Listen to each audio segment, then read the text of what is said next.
अस्सलाम वालेकुम, welcome to Sain sports. T20 world cup के पहले दो अहम मैचों में शिकस्त खाने के बाद अब तीसरे और अहम मुकाबले के लिए पाकिस्तान की प्लेइंग 11 में दो बड़ी तब्दीलियां। बिल आखिर कप्तान बाबर आजम को अकल आ गई। पाकिस्तान की प्लेइंग 11 में बड़ी रद्दोबदल। नीदरलैंड के खिलाफ खेले जाने वाले इस बड़े मुकाबले के लिए पाकिस्तान की प्लेइंग 11 में कौन खेलेगा, कौन बाहर बैठेगा।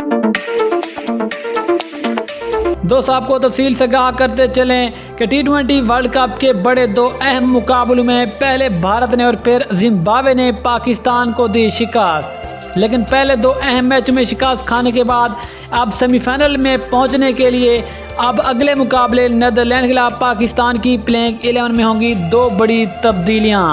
दोस्तों, आपको बताते चलें कि नीदरलैंड को शिकस्त देने के लिए पाकिस्तान की प्लेइंग 11 में जो पहली बड़ी तब्दीली की जाएगी वो होगी सबके फेवरेट खिलाड़ी और पाकिस्तान के लेफ्ट हैंड ओपनर बल्लेबाज फ़खर जमान। बिल आखिर इस बड़े मुकाबले के लिए पाकिस्तान की प्लेइंग 11 में फ़खर जमान की वापसी होगी और शौकीन क्रिकेट की एक बहुत बड़ी ख्वाहिश पूरी होने जा रही है। जबकि उसके मुतबादिल पाकिस्तान के यंग बल्लेबाज हैदर अली, जिसने तमाम शौकीन क्रिकेट को बहुत ज़्यादा मायूस किया, हैदर अली को अगले मैच से ड्रॉप कर दिया जाएगा।